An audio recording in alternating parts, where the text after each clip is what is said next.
మన ప్రభుత్వ హయాంలో గతంలో ఎప్పుడు జరగని విధంగా, రాష్ట్ర చరిత్రలో ఎప్పుడు చూడని విధంగా మనం కొత్తగా గవర్నమెంట్ రంగంలో 3 పోర్టులు ఏకంగా కట్టడానికి శ్రీకారం చుట్టాం. ఇదే విశాఖపట్నం జిల్లాల ప్రజలకు అందరికీ కూడా బాగా తెలుసు.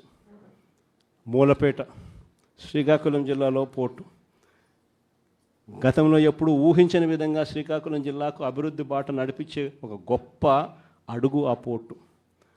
ఆ పోర్టులో అడుగులు వేసింది ఎప్పుడు అని అంటే మన ప్రభుత్వం వచ్చిన తర్వాతనే. అక్కడే మనం భూములు కొనుగోలు దగ్గర నుంచి, పర్మిషన్ తేవడం దగ్గర నుంచి, చివరికి ఆ పోర్టు ఇబ్బంది పడుకోకుండా ఫైనాన్షియల్ క్లోజర్ కూడా మనమే పూర్తిగా కంప్లీట్ చేసి, ఏకంగా మనం 30% పనులు కూడా పూర్తి చేసే కార్యక్రమం మనం చేస్తే, చంద్రబాబు నాయుడు గారు ఇప్పుడు ఆ 3 పోర్ట్లను, గవర్నమెంట్ రంగంలో ఉన్న 3 పోర్ట్లను కమిషన్ల కోసం అమ్మడానికి ఈ పెద్ద మనిషి శ్రీకారం చుట్టాడు.